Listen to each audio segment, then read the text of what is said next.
Olá, boa tarde, bom dia, alá no Brasil. Meu nome é Sergio Ruano.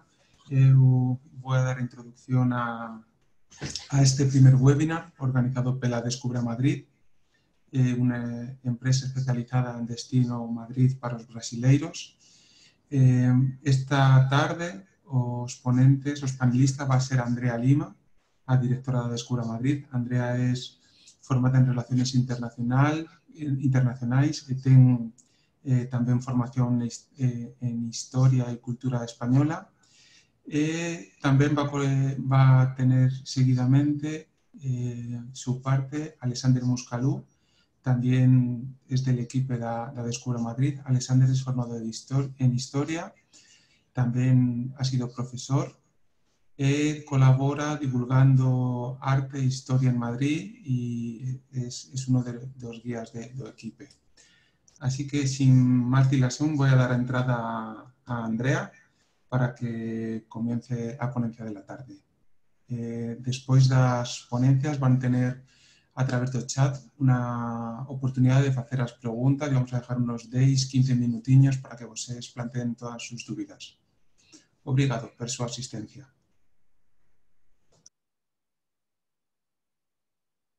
Olá, pessoal, boa tarde aí para vocês que estão no Brasil, muito bem-vindos, agradeço de coração a presença de vocês, eu sei que muitos de vocês estão aí no trabalho, né, então a gente não vai, vou tentar ser breve, vou começar fazendo uma pequena introdução sobre os dados estatísticos, vou ser breve porque dados estatísticos é uma coisa um pouco chata, mas é importante. Eu vou falar de forma superficial sobre as cifras que nós temos hoje em Madrid. Em Madrid nós temos 92 museus, das quais 4 são mais representativos, que seria o Palácio Real, o Prado, Reina Sofia e o Thyssen. Nós temos mais de 9 tablados de flamenco, nós temos mais de 10 espetáculos na Gran Via, em cartaz permanente. Nós temos uma praça de touros na qual aparece... na qual acontece todos os domingos uma corrida de touros. E nós temos 5 day trips saindo desde Madrid, ou seja, privados, todos os nossos passeios são privados, mas enfim, quem está em Madrid pode perfeitamente visitar Toledo, Ávila, Segovia, Escorial e Aranjuez, que são locais atrativos muito próximos aqui de Madrid. Em termos de gastronomia, Madrid é um destaque mundial. E eu vou contar rapidamente um pouquinho sobre a gastronomia. Nós temos hoje em Madrid 21 restaurantes, estrelas Michelin. Nós temos 4 mercados gastronômicos super importantes, que é o Mercado de São Miguel, o Mercado de San Antón, o Plateia e o São Ildefonso. O brasileiro gosta muito de mercado, então muito bom essa informação para vocês passarem para eles. Nós temos 69 denominações de origem de vinhos em Espanha. Não em Madrid, em Espanha. Apesar que todo mundo conhece Rioja e Ribera do Douro, nós temos muitas outras também de excelente qualidade. Nós temos 14.658 bares. Madrid é uma cidade que vive muito bar, o pessoal gosta muito de sair, e seja o ano todo, os bares estão cheios, tá? E aqui nós temos o restaurante mais antigo do mundo, que é também um dado importante, que todo mundo busca o botim para poder visitar. Vamos passar. Em termos de compra, Madrid é um atrativo muito procurado também. Nós temos 4 outlets dentro da cidade, ao redor da cidade, na verdade. 4 outlets importantes. O gasto médio do turista em Madrid é 243 euros diário.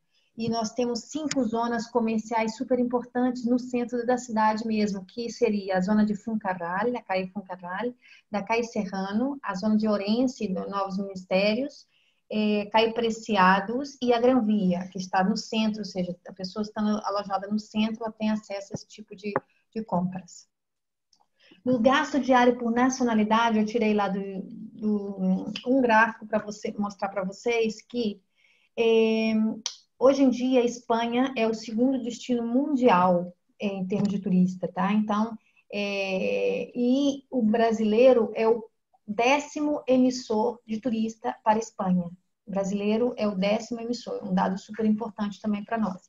E entre os gastos diários dos turistas, o brasileiro está em segundo local, segunda posição, perdendo somente para os japoneses. Os japoneses têm um gasto médio de 423 euros diário, e brasileiro 307 euros diário. E o Brasil cresceu em volume de 19% do ano de 2017 para 2018. Esses dados são de 2018 que eu estou passando para vocês, ok? Nós também somos muito eficazes e estamos trabalhando muito em termos de congressos, clientes para eventos. E vou dar um dado importante também, que seria: Madrid é o terceiro destino mundial de feiras e congressos. Nós temos 792 hotéis, com a taxa de ocupação de 76,48%. E no ano passado foi registrado um recorde de 10 milhões e 200 turistas em Madrid, tá? E outro dado importante também, que é mais para a família, quando vem família, nós temos em Madrid uma estação de esqui, nós temos 5 parques de diversões, nós temos 2 clubes de futebol muito importantes, que é um dado também para o brasileiro que gosta muito, que é o Real Madrid e o Atlético de Madrid. E nós temos um teleférico da cidade, tá? Agora eu vou passar a palavra para o meu companheiro Alexandre, que é o nosso guia aqui, que é um dos nossos guias, um super querido nosso, e ele vai fazer a explanação sobre a parte mais visual, para vocês entenderem um pouco da parte histórica e como funciona o Passeios em Madrid. Olá, boa tarde a todos. Muito obrigado, Andréia, Sérgio. Agradeço, Lisa, a tarde, a atenção dos nossos colegas aí das agências brasileiras. Espero que tiremos bastante proveito enquanto ideias e informações e esclarecimentos nessa tarde. Madrid é uma cidade, até coloquei aqui no título da apresentação, um destino para todos, porque ela pode abarcar desde da primeira infância, de crianças ali de 5 ou 6 anos de idade, com as atividades lúdicas que ela oferece através de seus parques, zonas de recreio, como também é uma cidade como boa parte do continente europeu, com um nível de acessibilidade muito importante, né? Todas as calçadas, as ruas, com uma preocupação importante, considerável, a questão da mobilidade com aqueles que gozem, infelizmente, de alguma disfunção na sua mobilidade. Queria só aqui, perfeito. Queria inicialmente passar um pequeno vídeo institucional feito por uma empresa, uma autarquia da prefeitura daqui de Madrid, chamada Madrid Destino, que apresenta um pouco uma ideia do que é experimentar a cidade de Madrid. Tudo bem? Vamos aqui assistir, são só 2 minutinhos.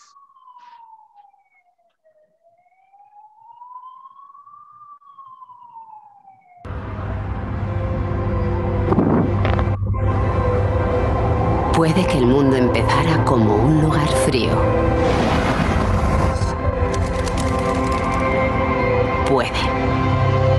Puede que haya quien lo vea así. Yo decido. Elijo salir a la calle. Compartir y dejar que la luz me bañe la cara. Sentir el calor.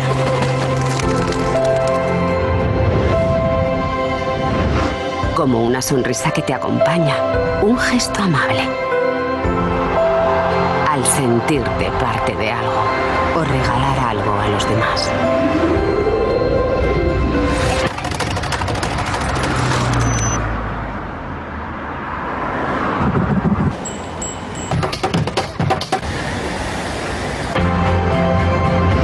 El calor que sientes cuando te sientes tú mismo. ¿Quién sabe? Igual es precisamente ese calor lo que nos regala Madrid.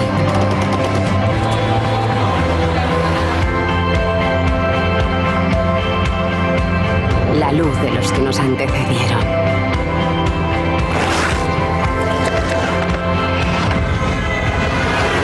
La compañía de quienes nos rodean.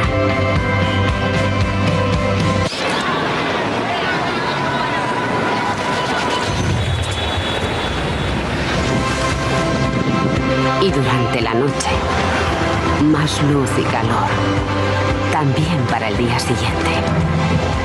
Igual es una cuestión de cada uno prender esa mecha en su interior cada día. Recoger la energía del sol, de lo que nos rodea y transformarla cada cual en lo que sienta, en lo que lleve dentro. Tal vez una sonrisa, tal vez un gesto amable, tal vez algo tan simple y tan complejo como ser tú. Tal vez la vida es un regalo hecho de luz.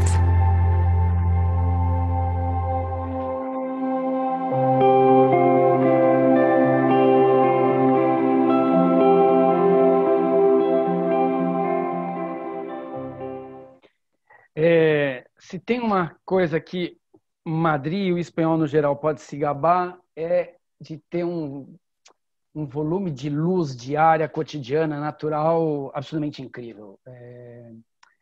A Espanha, ela tem um fuso horário que é um pouco diferente do restante da Europa, porque ela segue o fuso horário da Europa Central, que é França, Itália, Alemanha, só que, em tese, ela está embaixo do mesmo meridiano que Portugal, Inglaterra e Irlanda. O que isso acaba resultando? Que o dia ele acaba sendo mais longo na cidade de Madrid e no restante do país. Para que nós tenhamos um pouco de ideia, aqueles aos que nunca estiverem em Madrid, no verão, quando começa o verão, escurece apenas depois das 10 horas.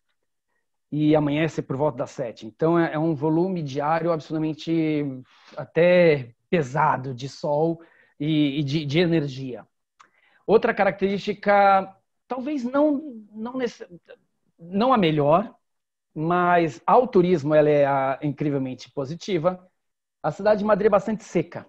Seca na medida em que dos 365 dias chuvosos do ano, apenas uns 60 chovem na cidade. Então, quase sempre é esse céu aberto, como dessa imagem que nós estamos vendo aqui de um final de tarde em Madrid, como a do vídeo que nós acabamos de assistir. Isso torna também muito aprazível o turismo por Madrid, porque você não precisa ficar contando que em determinado horário, como numa cidade de Londres ou alguma cidade do norte europeu, irá cair um pé d'água porque chove muito. Não, Madrid e boa parte das cidades espanholas, elas sofrem justamente do problema o contrário, do baixo índice pluviométrico. Falando um pouco mais de Madrid, o que existe na cidade, o que a capital em especial pode oferecer? Antes de tudo, primeira coisa, história. Madrid, como capital de um dos mais importantes países da história do continente, uma monarquia bastante tradicional, que no século XVI, ali, nos anos 1500, foi possivelmente a maior potência do mundo, naquela época, na época das descobertas do continente americano, da exploração do continente americano. Em um dado momento, tivemos a boa, uma sorte, mas também fomos colônia da Espanha, na época em que as coroas portuguesa e espanhola se juntaram, ali nos anos 1580. Enfim, temos alguns vínculos históricos importantes com a Espanha. Fora que também no território brasileiro convivemos muitas vezes, nas médias grandes cidades, com uma população de imigrantes espanhóis considerável. E isso nos faz também incorporar elementos da sua cultura gastronômica, da sua cultura cívica, enfim, musical. Quem não escutou um Julio Iglesias ou um Rafael? Bem, temos algumas relações muito importantes com a Espanha e que podem, de algum modo, serem desfrutadas na nossa estadia aqui pela capital madrilenha. Madrid tornou-se capital em 1561. Esta imagem que nós vemos aqui ilustrada é da Praça Maior, ali ainda quando recém-inaugurada, nos anos 1617. Aí com desfiles de carro. Óbvio que a praça, daqui a pouco eu mostrarei a imagem, não é tão mais como esta imagem, mas tampouco está tão longe do que ela era na sua origem.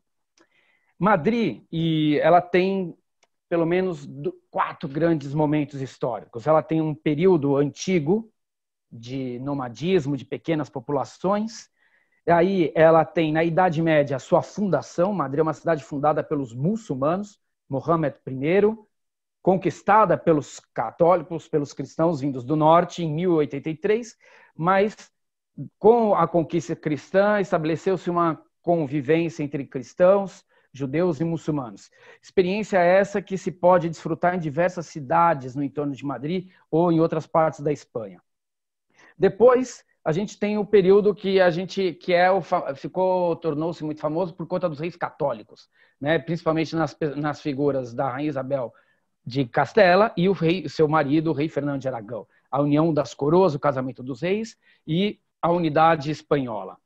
Dessa unidade surge a primeira grande dinastia política na Espanha, e uma das maiores da Europa, que, por curiosidade, era, na verdade, de origem austríaca, os Habsburgos, que começa com um imperador chamado, o famoso imperador do Sacro Império Romano Germânico, Carlos V, sogro de Henrique VIII, dominava quase toda a Itália, a Áustria, República Tcheca, vários territórios da Alemanha, Espanha, era casado com Isabel de Portugal, ou seja, o cara mandava em tudo quanto é lugar, e é nesse momento que, com a descoberta da América e a conquista, a colonização, a exploração do continente americano, a Espanha, com este rei e os seguintes, os Filipes, especialmente o segundo e o terceiro, torna-se aquele país que é o que manda no mundo no século XVI. Agora, a Espanha também ela é iluminista, né? O terceiro bloco que eu chamo ali de Madrid monumental, que é a Madrid especialmente da imagem de um rei muito poderoso, muito importante, Carlos III. É uma Madrid de obras que nos aproximam, por exemplo, da arquitetura e de uma concepção de urbanismo como aquela que passava a vigir na França, da dinastia dos Bourbons, do Luís XIV, XV, XVI, como também em alguns períodos nos reinados das casas de Stuart e Windsor e os Orange na Inglaterra, no Reino Unido. O século XIX, a Idade Moderna, começa mal para a Espanha, porque ela é invadida pela França napoleônica. Isso faz desaparecer vários importantes edifícios da cidade e do país, especialmente o antigo Palácio do Bom Retiro, que hoje o que principalmente sobreviveu é o jardim que hoje virou um parque público, o principal parque da cidade, o Parque do Retiro. Mas, além disso, teve várias guerras em disputa pelo poder, as perdas das colônias latino-americanas. Chega o século XX, a Espanha tinha perdido um pouco o bonde da história, e ela precisa rever esse bonde. E as concepções de como alcançar a modernidade, infelizmente, colocaram o país num conflito de ideologias muito importante que resultou na Guerra Civil, que em apenas 3 anos foi responsável pela morte de 600 mil espanhóis, mais de 1,5 milhão de exilados. Hoje, a Espanha tem uma característica inusitada, porque apesar de ser um país bastante desenvolvido no mundo ocidental, ela é o segundo país com o maior número de pessoas em valas comuns do mundo, só perde por Camboja. Por quê? Por conta da Guerra Civil e do período que vem em seguida, que foi o regime do Franco, aqui nomeado como tal pela sociedade espanhola, o ditador Franco, que termina o seu regime com a sua morte em 75. E aí vem a redemocratização da Espanha e, muito provavelmente, na leitura de quase todos, o melhor momento dos últimos 2 séculos da história espanhola, que é essa Espanha moderna que nós temos hoje. Muito rapidamente, a Madrid, do ponto de vista cultural e histórico, obviamente, por ser esse país ultra-tradicional, tem museus simplesmente sensacionais. Ao menos esses 3 primeiros que eu aponto, Museu Nacional do Prado, Reina Sofia, Thyssen-Bornemisza, que estão muito próximos um ao outro, formando um triângulo perfeito de cultura, o Passeio de las Artes, como é chamado, com estação de metrô, estação de las Artes e tal, é um dos mais importantes e significativos acervos de história da arte do mundo. Gosto de dizer, foi a Paris? Fui. Visitou o Louvre? Visitei. Madrid tem o Prado. Prado é tão importante como o Louvre para Paris. E por que é tão importante? Porque o melhor de Goya, de Velázquez, Tiziano, Bosch estão, por exemplo, Rivera, Murillo, estão no Museu do Prado. Outra, talvez a mais famosa obra de história da arte, Guernica, Reina Sofia, junto com várias outras obras do Dalí, Miró, que costumam ser bastante apreciados. Temos o Thyssen-Bornemisza como o terceiro mais importante museu aí nessa tríade dos museus de arte, com um acervo de origem particular, de uma família colecionista nobre, e que passa a colecionar obras desde a Idade Média até a arte contemporânea, né? Especialmente eu, em particular, gosto muito do art pop norte-americano, Edward Hopper, Roy Lichtenstein, que tem do Thyssen-Bornemisza. Enfim, só esses 3 museus já valeriam uma bela estadia na cidade. Mas, além disso, Madrid tem mais de 50 museus espalhados pela cidade, obviamente, então, tem para todos os gostos, desde o museu do traje, de indumentária, passando por o museu de geologia, o museu sacros, enfim. Madrid é um fantástico destino para quem aprecia a museologia. Ao ar livre, monumentos aos montes e verdadeiras obras de arte que não deixam nada a dever, por exemplo, a Roma, como a Fontana di Trevi, ou a Firenze, como, por exemplo, a Fonte das Cibeles, ou a Fonte Netuno. Ambas essas fontes, muito próximas uma das outras, no Passeio del Prado, próximo do Museu do Prado, próximo da Prefeitura, e também foram construídas por aquele rei que eu comentei agora há pouco, Carlos III, o rei ilustrado, o rei prefeito. Além desses monumentos, nós também temos, por exemplo, o Templo de Bo. O Templo de Bo é um templo egípcio com 3.000 anos de existência e que foi um presente, né? Como dissemos aqui em espanhol, um regalo do então rei egípcio Nasser à Espanha, quando a Espanha juntou-se num esforço internacional liderado pela Unesco de proteção e remoção de sítios arqueológicos que seriam perdidos pelo represamento do rio Assuã, ali no Egito, nos anos 60. A Espanha ganha este museu junto com a Alemanha, a Inglaterra e Estados Unidos, só que a diferença desses outros países, ela coloca ao ar livre. Hoje, esse templo é também um museu de egiptologia. Aquele edifício que nós vemos ao fundo, ele ainda tem mais 2 andares para baixo, com sarcófagos, múmias, aquelas coisas que, inclusive, acabam tendo bastante apelo com o imaginário infantil, né? Por conta das múmias, da mumificação, enfim. Não tem como não rapidamente falar da Porta de Alcalá, que é outro importantíssimo cartão postal da cidade, também o todo-poderoso imperador Carlos III. Essa era a principal porta de entrada da cidade, de Madrid, ali nos anos 1778, 80, 1790, quando a cidade ainda era muralhada. Imagine que pelo lado dessa grande porta existia uma muralha que protegia Madrid até 1860, quando elas foram definitivamente derrubadas. Aqui uma estátua no ponto fulcral da cidade, no marco zero da cidade, a Porta de Sol, o Carlos III. Embaixo do monumento eu gosto de brincar que é o LinkedIn dele. Tem um monte de texto rodando o monumento, contando todas as façanhas, realizações, conquistas, o que ele dominava, de onde ele era rei, enfim. É o currículo vitae dele por completo.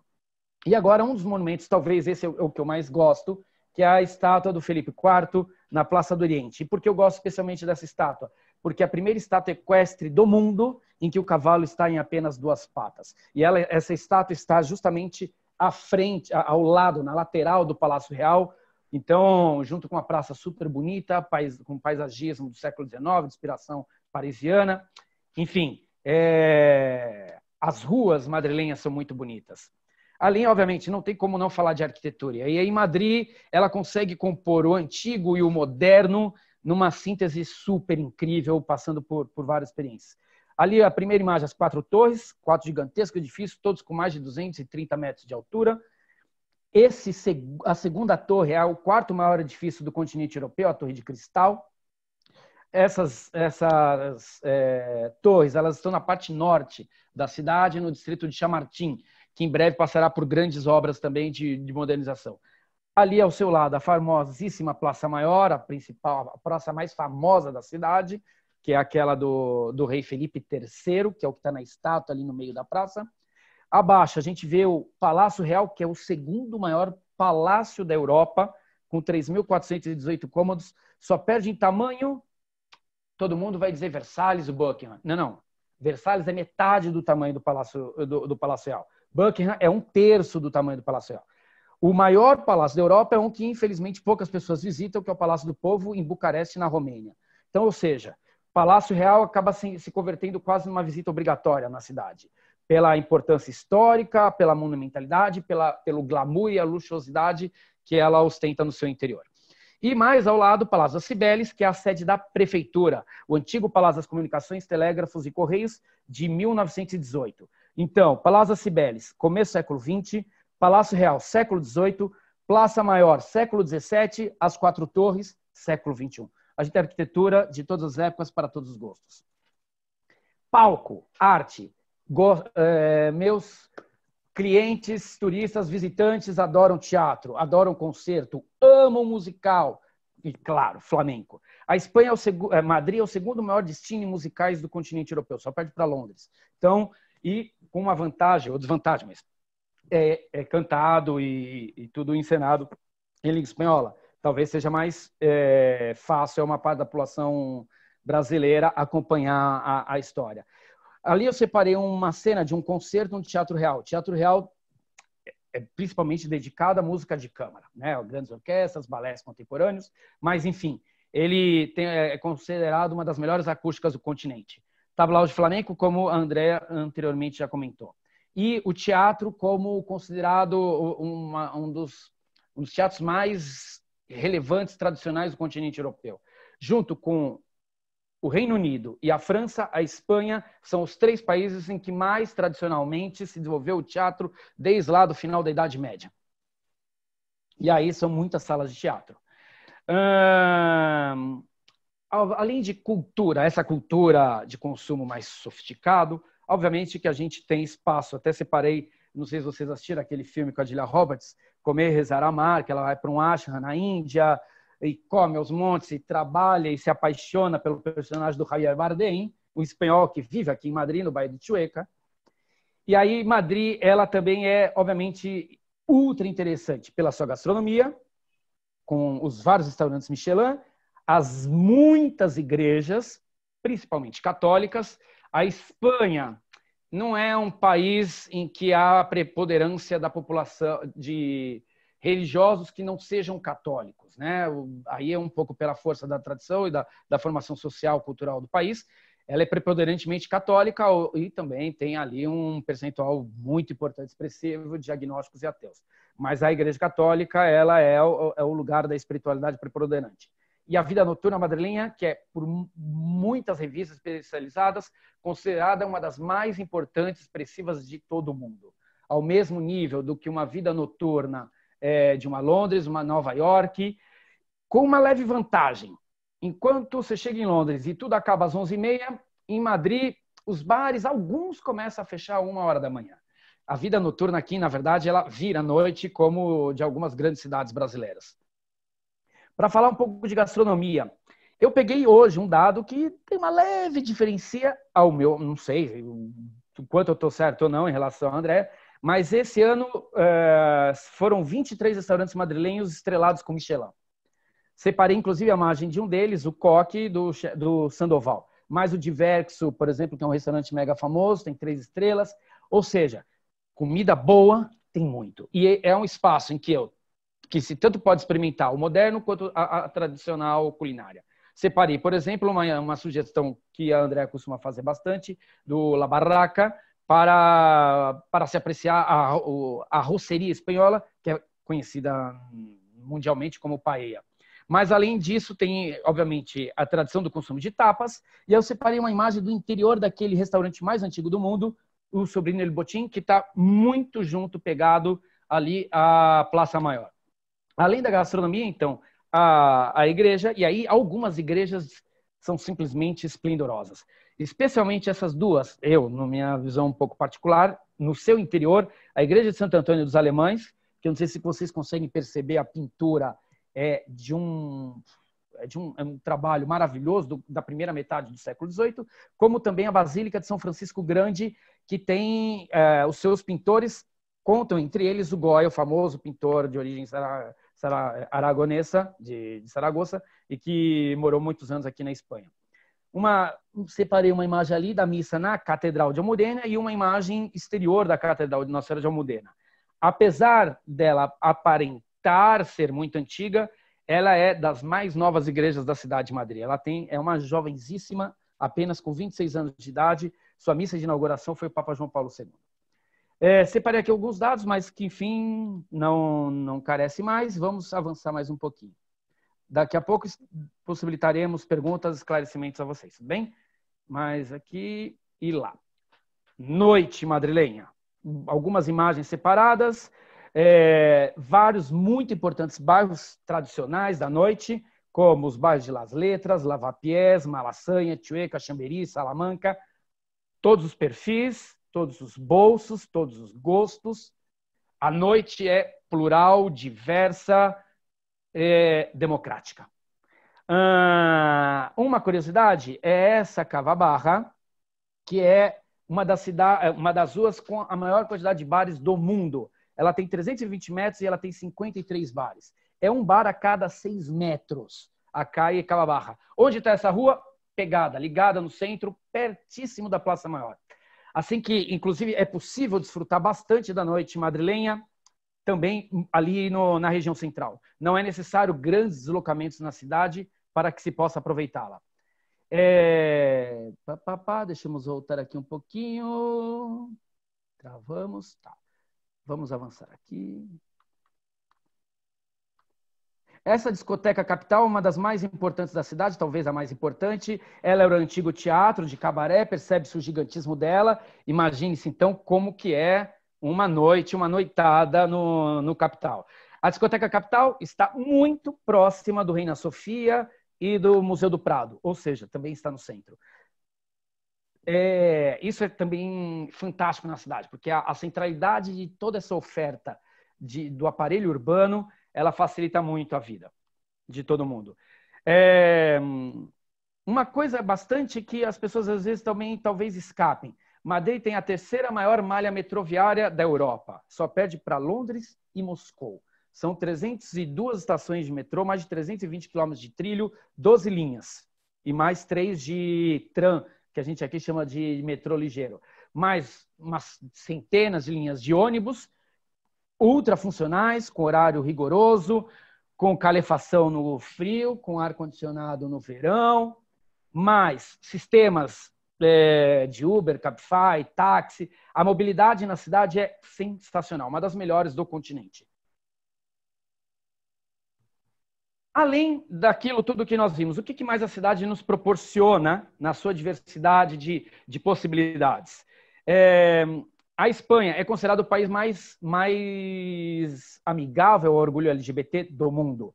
E, obviamente, então, a sua capital também. Tanto que uma das maiores paradas de orgulho LGBT da Europa acontece em Madrid no final do mês de junho, comecinho de julho, uma semana inteira de festa, e acontece mais ou menos como acaba acontecendo em São Paulo, 2 milhões de pessoas na parada do orgulho e coisas do gênero.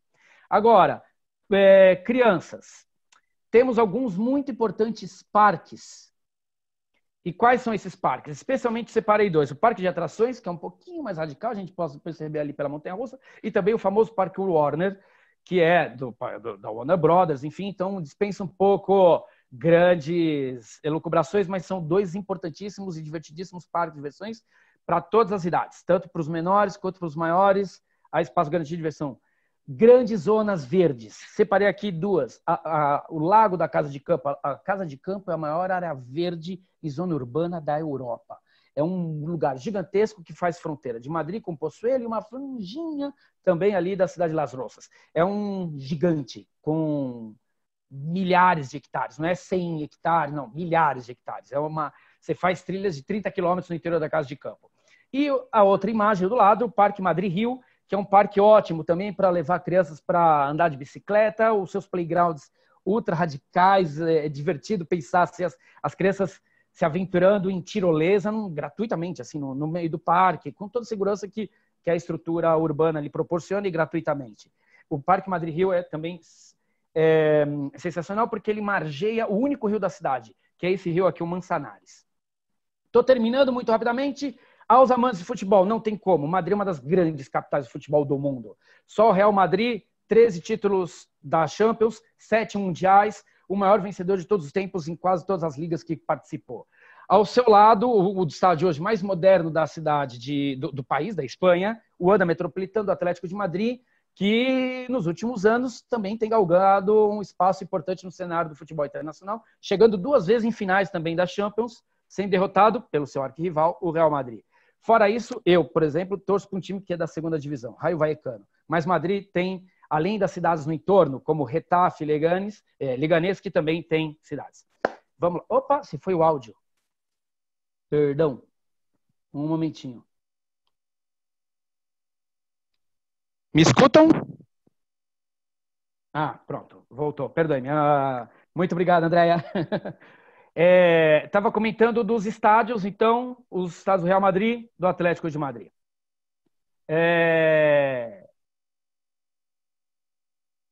Vamos voltar aqui para a tela. Voltando. Ok. E também temos o zoológico. Obviamente, as grandes cidades europeias têm seus zoológicos, Madrid não deixaria de ter. É um jardim zoológico de 1967, esse, que hoje é gestado por um grupo internacional, mas ele, além de zoológico, ele também é um aquário. Tem mais de 500 espécies, que totalizam mais de 6 mil animais. Onde está o zoológico? Também naquele gigantesco parque que comentei com vocês, a Casa de Campo.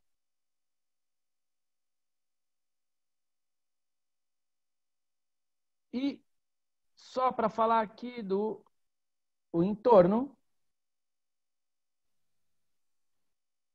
o que tem de importante, de interessante para vermos próximo de Madrid? Porque Madrid, por si só, vale muito a pena, mas eu gosto disso, não gosto disso. Mas a gente, pelo menos, tem mais 5 outras cidades próximas de Madrid que são quase, eu diria que seriam imperdíveis de visita conforme a disponibilidade de tempo. A primeira referência, obviamente, será Toledo, que foi capital da Espanha na época do famoso imperador Carlos V. E aí, aqui nessa imagem, por exemplo, destacam-se especialmente a Catedral de Toledo, que é a 2ª maior igreja gótica da Espanha. A primeira é a de Sevilha, na Andaluzia. E ali também, no meio da nossa imagem, o Alcázar de Toledo, que hoje é um museu do exército, mas era o palácio do todo-poderoso imperador Carlos V. Um dos seus palácios, mas esse era um dos principais. Toledo, patrimônio tombado da humanidade, como todas as outras cidades que iremos ver agora aqui em seguida.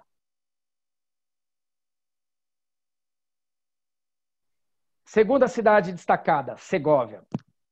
Eu gosto de fazer uma seguinte comparação aos que conhecem, convivem ali um pouco as cidades históricas mineiras. Toledo está para Ouro Preto, Segóvia está para Mariana. Ouro Preto, sensacional, maravilhosa. No meu gosto particular, gosto mais de Mariana, acabo gostando um pouquinho mais de Segóvia. Segóvia tem pelo menos 3 coisas sensacionais. No centro da cidade, esse gigantesco aqueduto. Esse aqueduto é dos anos 60, 70 depois de Cristo, ou seja, esse aqueduto gigantesco que nós estamos vendo, ele tem 750 metros de extensão, ele tem 2.000 anos de existência, está no centro de Segóvia. Ao seu lado, o famoso Alcázar de Segóvia, que inspira o castelo da Branca de Neve do Disney nos anos 50. Olha que maravilhoso esse Alcázar. Esse Alcázar foi o Alcázar também por onde, há alguns anos, viveu e despachou quanto rainha, a rainha Isabel a Católica. E antes dela, o seu irmão, meio-irmão, o Henrique IV, antes do seu pai, o Juan II. É uma das pérolas dessa arquitetura da Idade Média tardia e começo do Renascimento. Alcázar de Segóvia. Sensacional. E eu separei mais um, que é uma cidadezinha do lado de Segóvia, que muita gente ainda desconhece, mas eu tenho particular gosto por ela, que é a Real Granja de Santo Ildefonso. Esta Real Granja, ela é dos anos 1727, 1730, e ela foi construída pelo rei Filipe V, primeiro da nova dinastia, uma dinastia de origem francesa, os Bourbons, que estão até hoje no trono. Quem era Filipe V? Nada menos, nada mais, neto do famoso rei Luís XIV, o rei Sol da França, o que constrói Versalhes. E o que ele faz na construção desse real sítio? Por que não tentar copiar Versalhes? E aí ele faz um edifício e um jardim gigantesco, maravilhoso, especialmente bonito na época da primavera, porque aí é quando eles abrem estas fontes, e são gigantescas, e é um festival de água para tudo quanto é lado. é um destino também lindíssimo e ainda muito pouco conhecido pelos brasileiros, e é do ladinho, colado a Segóvia. Eu mega sugiro a visita também a La Granja. Outra cidade próxima de Segóvia, mas a uns 40 minutos, 45 minutos, a cidade de Ávila, a cidade de Santa Teresa de Ávila, também a cidade do famoso inquisidor Torquemada. Separei uma imagem dela sob as neves. Ávila, junto com Segóvia e Lugo, são as únicas 3 cidades da Europa que o seu centro histórico ainda está completamente muralhado. Mas Segóvia, a muralha foi alterada ao longo do tempo. E, em contrapartida, as muralhas da cidade de Ávila e de Lugo, que fica lá no norte da Espanha, na Galícia, estão completamente preservadas. É uma muralha de 2,5 km, como dá para perceber aqui por essa imagem. E no inverno, porque essa cidade é a capital de província em maior altitude do país, obviamente no inverno neva. E aí também acaba sendo, para aqueles que querem desfrutar dessa coisa da neve, que tem o seu encanto, especialmente a nós brasileiros, que infelizmente não desfrutamos de neve, essa é uma importante cidade em que eu sugiro um pouco esse lugar de história, cultura, gastronomia e um frio, um importante frio. Outra cidade colada a Madrid, essa dá para ir de trem, é facinho de chegar, a cidade de Escorial. Olha esse edifício que está aqui nessa imagem. É um dos maiores palácios da época do Renascimento de todo o mundo, pelo menos do continente europeu. São mais de 4.000 habitações que há neste palácio, que não é apenas um palácio. Se vocês olharem bem no meio, tem uma gigantesca basílica, uma igreja enorme. Este edifício foi construído na segunda metade do século XVI e está impecável na sua conservação. Também é patrimônio tombado da humanidade. Tem uma biblioteca renascentista maravilhosa, daquelas do tipo Trinity College em Cambridge. Assim, é outro destino. E outra curiosidade, quase todos os reis da Espanha, tirando aqueles primeiros, a rainha Isabel, o rei Fernando de Aragão, mas quase todos os outros, o imperador Carlos V, Filipe II, Filipe III, o Carlos III, que fez tudo em Madrid, todo esse povo está enterrado aí dentro. Numa cripta que você desce umas escadarias, vai ficando cada vez mais frio, é gélida a cripta, é um frigorífico. Eu considero imperdível a visita no Palácio El Escorial, no Monastério de Escorial, ao lado da cidade de Madrid. E, por último, quero comentar muito rapidamente a cidade de Aranjuez, que está no caminho, está perto, está entre Madrid e Toledo. A cidade de Aranjuez, ela, especialmente a nós, ela é bastante interessante porque um personagem muito importante da nossa história nasceu neste palácio que nós estamos vendo aqui do nosso lado direito, o Palácio de Aranjuez, dominado por jardins gigantescos, lindíssimos. Quem é essa pessoa? Carlota Joaquina.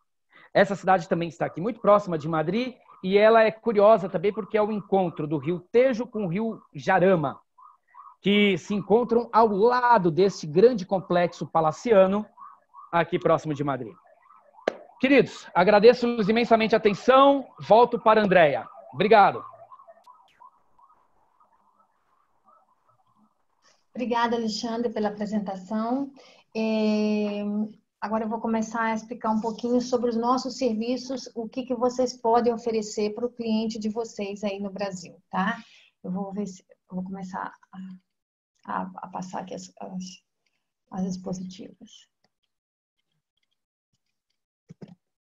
Bem, pessoal, nossa empresa ela foi fundada em 2014, nós já atendemos mais de 7.000 clientes e nós temos 4 certificados de excelência do TripAdvisor nos últimos 4 anos.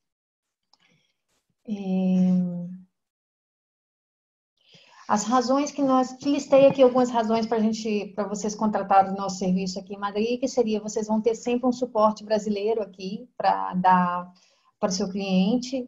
As experiências, nós temos uma grande experiência já com o cliente brasileiro, nós temos um feedback instantâneo, vocês podem estar perguntando como está a questão do cliente de vocês, a gente está aqui à disposição. Eu tenho certeza, nosso serviço é de alta qualidade, tanto os guias como os carros que nós utilizamos são de alta qualidade. Madrid é um destino que pode ser modulado, ou seja, nós temos diversos tipos de passeio que pode se adequar a qualquer época do ano. E nós temos soluções para poder resolver qualquer incidência dos seus clientes, ou seja, perda de mala, já aconteceu de incidência médica mesmo, da gente acompanhar no hospital para não deixar ele lá sozinho, enfim. Temos essa solidariedade também com o nosso cliente. Temos colaboradores em toda a Espanha. Todos os nossos carros que utilizamos são carros autorizados para o turismo, com as licenças em dia, com seguros, ou seja, o seu cliente vai estar sendo atendido com total segurança aqui em Madrid. Tá? E nossos guias são credenciados e totalmente capacitados dentro da área que eles estão atuando. A carta de serviço, nós oferecemos tanto serviço de logística, como walking tour, city tour, visitas guiadas nos museus. Nós oferecemos também bate-volta, visita day trip pelas cidades históricas, que eles chamam na rua aí. Também gestionamos a questão dos espetáculos de flamenco, oferecemos um tour gastronômico, um tour voltado para o tour de tapas, para poder visitar os principais pontos gastronômicos da cidade. Tem também os torneios de tênis, os jogos de futebol, que também podemos gestionar aí para o pessoal. Temos serviço à medida, que seria personalizado, que seria as visitas às vinícolas, os congressos e reuniões corporativas. Nós também oferecemos todo tipo de serviço necessário para a execução desses serviços de congresso, por exemplo, como tradução simultânea. Em termos de logística, nós utilizamos normalmente para pequenos grupos familiares, as minivans. As minivans são da Mercedes, extremamente confortável. Em caso que são mais de 6 pessoas, nós utilizamos minibus ou ônibus, de acordo com o número de pessoas, né? E atendemos tanto a grupos como particulares, congresso, temos um meet and greet lá no aeroporto para poder receber o cliente. Dentro dos tours por Madrid, nós temos o Walking Tour, que é pela parte central da cidade, que faz essa visita dentro dos pontos turísticos do centro. Também oferecemos visita guiada no Palácio Real, no Museu do Prado, nos outros museus também, no Reina Sofia, no Thyssen. E também oferecemos o City Tour de carro, tanto na parte central ou o carro à disposição do cliente. Caso o cliente queira somente o carro, também a gente coloca à disposição deles. Temos day trip nas cidades históricas, como já falamos, tanto Toledo, Ávila, Segovia, Escorial e vinícolas. As visitas nas cidades históricas, nós normalmente trabalhamos com os guias locais dali. A maioria dos guias locais não são brasileiros, mas falam português, tá? O guia espera eles ali, a gente põe, no caso, se eles quiserem ir de trem, a gente gestiona toda a questão do trem, ou se o cliente quiser ir com um tour totalmente privado, a gente coloca o motorista, a minivan, chega em Toledo, o Dani, que é nosso guia lá, recebe e eles fazem a visita por Toledo, depois deixando os clientes num horário para eles almoçarem. Após a comida que eles vão almoçarem, eles têm um tempo livre para poder comprar, ver qualquer coisa por conta própria, e depois o motorista busca normalmente eles no mesmo ponto, lá, a Praça do Codové, para poder voltar para Madrid. Em Ávila e Segovia a mesma coisa, Escorial, e o tour das vinícolas é sempre para pequenos grupos ou pode ser para grupos grandes, mas o tour da vinícola a gente necessita um mínimo, porque a vinícola exige um mínimo para poder recebê-los. Ócio e tempo livre, nós temos os tours de tapas, o tour nos museus, ou seja, espetáculos de flamenco e os espetáculos esportivos, que são mais ou menos os passeios, os torneios de tênis, ou os finais aí de campeonato da Champions. Enfim, gente, muito obrigada. Quero agradecer a participação de vocês. Para a gente foi muito importante poder mostrar um pouco desse destino para vocês. E agora a gente está aí esperando as perguntas de vocês. Se vocês quiserem perguntar alguma coisa, a gente vai abrir o chat, ou se quiser até o áudio, deixa eu ver se a gente pode liberar o áudio para vocês.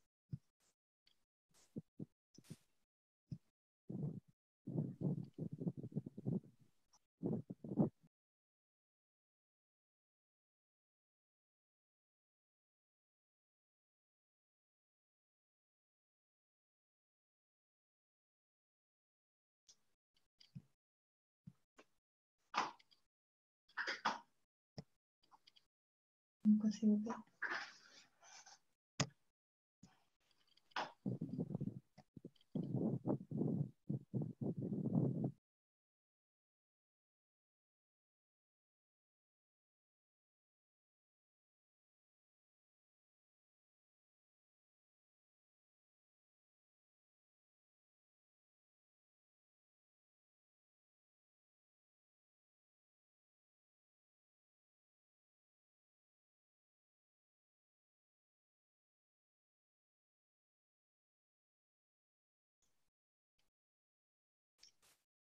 Mostra onde está o painel.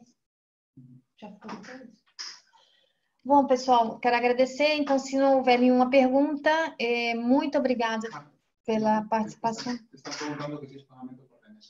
Sim, aceitamos pagamento tanto por remessa como por cartão de crédito. Nós temos um sistema de reserva, que a partir do momento que a gente gerou essa reserva, vocês aí no Brasil recebem a confirmação. Através desse próprio e-mail, você pode fazer pagamento em cartão de crédito. Mas se vocês quiserem fazer emissão de remessa, a gente prepara pro forma e manda também, como vocês preferirem. E no caso, há muitas situações que a agência cobra uma pequena parte aí no Brasil, uma parcela, e o cliente pode pagar aqui também, tá? Então, Giovana, para melhor idade, nós temos o carro que você, dependendo do grupo, se tem um grupo de 2, se tem um grupo de 10 pessoas, eu coloco o minibus. Vai depender em função do número do grupo, mas a gente tem carro para todos eles, tá?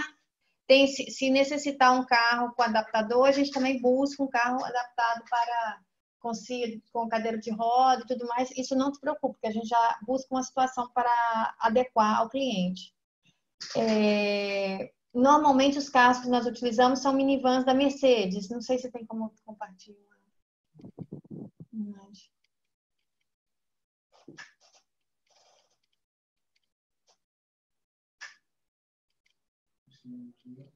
Carro menor para andar menos. Também podemos usar carros sedãs também. Não, depende do número. Se são até 3 pessoas, a gente pode colocar um sedã. Mas a gente sempre prefere a minivan pela questão da comodidade, que o guia pode ir falando com elas e tudo mais. Mas se a pessoa quiser um sedã, não há problema. 2, 3, a gente coloca sedã.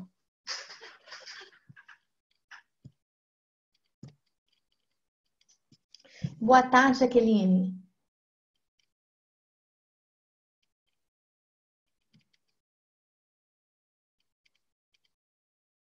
Então, depende do período. A Jaqueline me pergunta se tem um tempo para poder fazer solicitação.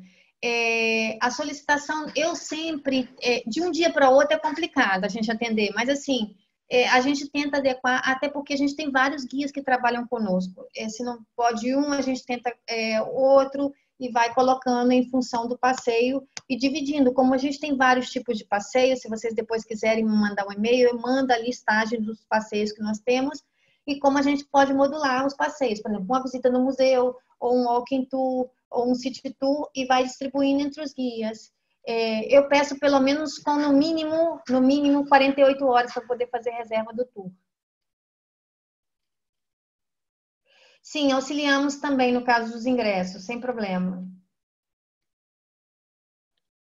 No caso dos ingressos de entradas, compramos as entradas para o cliente sem problema. No caso de ingressos que você se refere, seria o quê? Então, a gente não vende, a gente coloca ele em contato com as pessoas que eles possam conseguir, entendeu?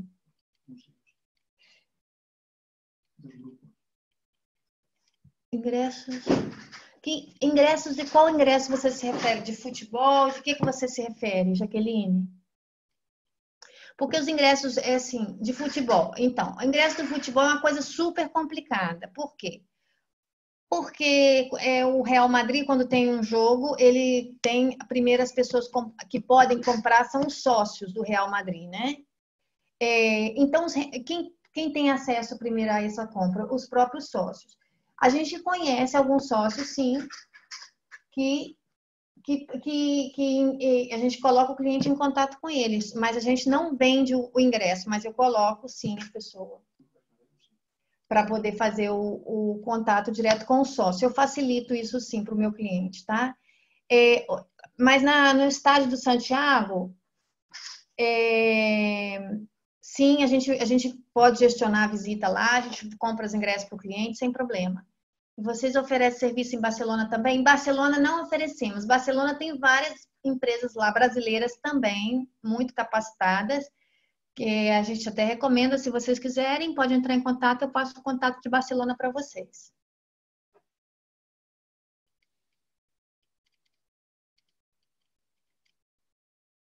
Mais alguma pergunta, pessoal? Gente, muito obrigada, de verdade. Foi muito importante para a gente poder expor um pouco do destino para vocês. Madrid sempre melhor para quem quer fazer o passeio.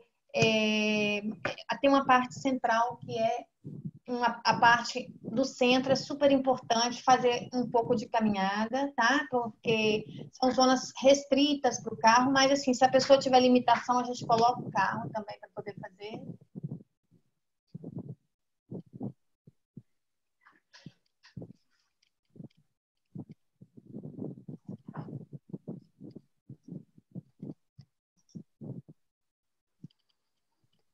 Mais alguma pergunta, pessoal?